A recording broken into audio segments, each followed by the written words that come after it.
Hello friends, this is example 14 on filter module. Let us start. One circuit is given and you have to determine what type of filter is this one. Okay, this is very simple circuit. Here input voltage is given. Here R1 resistance is there and with it R2 resistance is connected and we are taking the output voltage across this R2. Okay, we have to determine what type of filter is this one. Okay.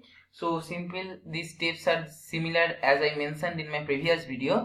That is, first you have to determine the transfer function or h of omega. So here it is clear that h of omega is equal to V output by V input, that will be equal to R2 by R2 plus R1. Simple voltage divider rule. Here basically what we do in first step, we convert the circuit in frequency domain. But if we convert this circuit in frequency domain, it will remain the same because R1 in frequency domain does not change. It resistance becomes resistance only. Resistance does not change in frequency domain. Like inductor changes to j omega L, capacitor changes to 1 by j omega C, but resistance does not change now. So this circuit only we can analyze for transfer function.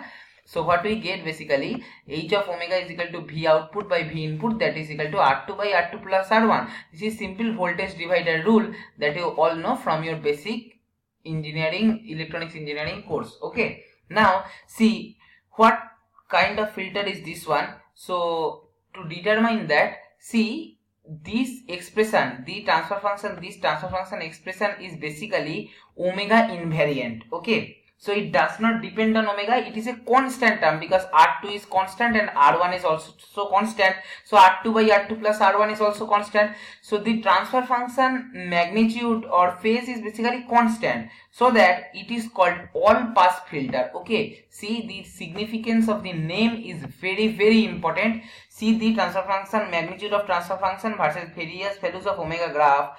This is one constant line which is parallel to omega or x-axis. Okay, why this is happening? Because it is constant. Okay, so this is called all pass filter because it is allowing all the signals so that we are getting a constant value for every value of omega. Okay, we are getting this graph. So this type of circuit is called all pass filter because it is allowing all the frequencies like lower frequencies, mid-band frequency and higher frequencies also.